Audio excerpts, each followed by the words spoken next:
Shalom teman-teman yang dikasihi Tuhan. Gimana kabarnya pada hari ini? Ya, saya doakan semuanya dalam keadaan sehat dan selalu dalam lindungan Tuhan.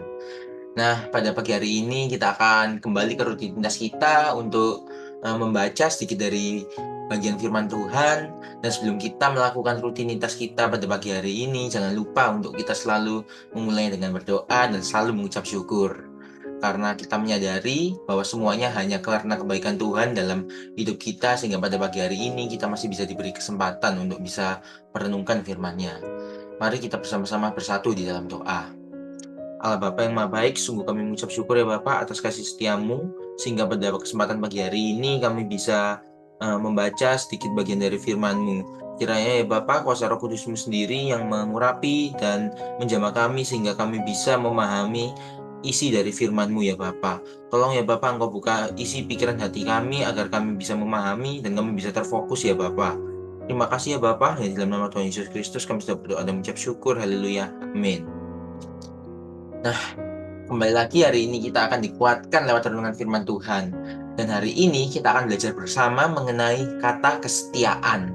Oke, jadi bacaan kita pada pagi hari ini terambil dari Amsal pasal yang ke-20 ayat yang ke-6. Oke, Amsal pasal yang ke-20 ayat yang ke-6. Banyak orang yang menyebut diri baik hati, tetapi orang yang setia, siapakah yang menemukannya? Oke, amin. Nah, teman-teman, kalau coba teman-teman pikirkan ya, kira-kira apa sih arti dari kata kesetiaan itu? Ya, kalau di sini ya, kalau saya ambil dari KBBI, kesetiaan memiliki arti keteguhan hati atau ketaatan. Atau dengan kata lain, kesetiaan adalah selalu setia pada seseorang atau sesuatu, dan menempatkan kesetiaan itu dalam praktik yang konsisten terlepas dari keadaan apapun.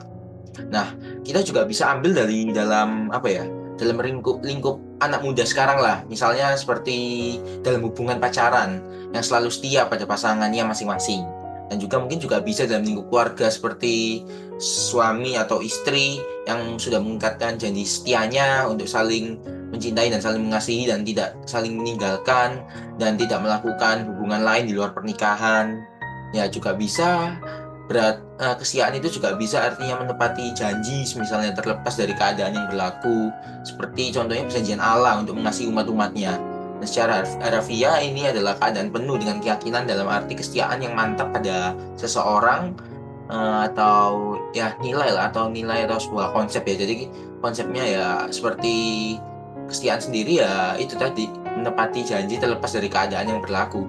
Jadi misal ada keadaan apapun yang mungkin tidak mengenakan hati, ya kita tetap bisa setia lah, meskipun kadang hati kita kadang agak terasa ya gimana ya, mungkin kalian juga bisa tahu sendiri kalau di dalam hubungan kalian gimana rasanya kalau misalnya si doi ngelakuin apa atau apa ya, tapi kenapa sih kalian bisa tetap setia sama dia? Ya begitulah, mungkin kurang lebih ya gambaran konsep dari kesetiaan itu sendiri. Ya memang kesetiaan itu nggak hanya terjadi pada hubungan pribadi saja, ya tetapi juga ada di dalam keluarga, mungkin terus di dalam organisasi, maupun di dalam kehidupan sebuah negara kita ini, serta mungkin kesetiaan kita terhadap Allah sang memberi kehidupan kepada kita. Nah, jadi kesetiaan itu berhubungan dengan beberapa hal, terlebih dengan iman kita dan dalam perspektif kita terhadap Allah. Tidaklah mungkin bisa dibuat-buat ataupun dipalsukan.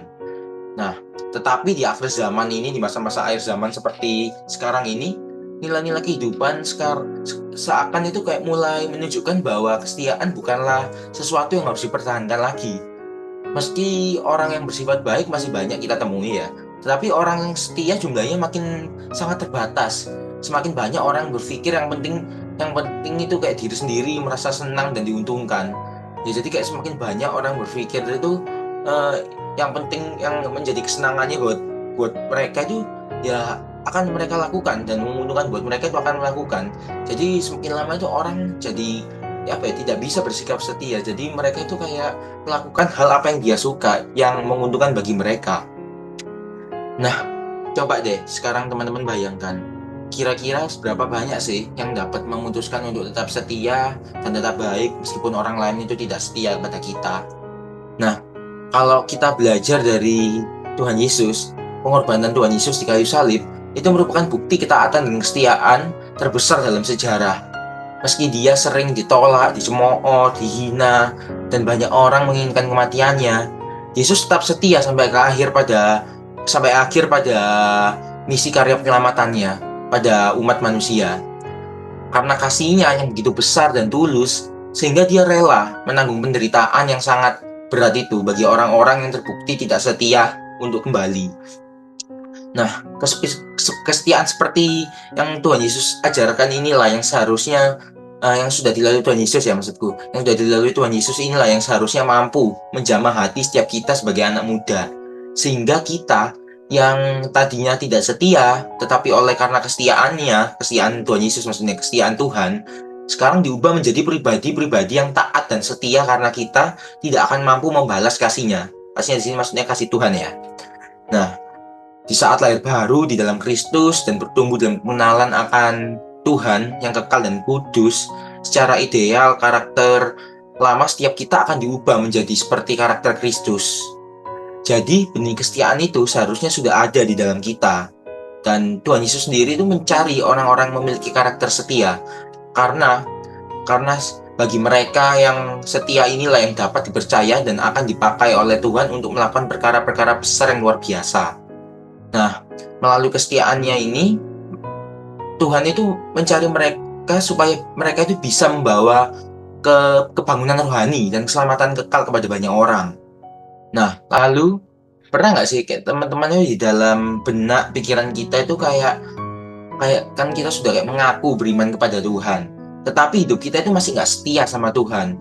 Seperti contohnya kita kayak meninggalkan Tuhan kalau misalnya dalam kita keadaan terpuruk atau apa gitu, kita sampai melupakan Tuhan atau mungkin biasanya kita sih kalau dalam keadaan senang ya, kita jadi meninggalkan Tuhan. Nah, mungkin seperti itulah contoh kecilnya. Dan memang kesetiaan itu sangat berharga di mata Allah. Dan itulah sebabnya Tuhan mencari orang-orang yang sungguh-sungguh setia.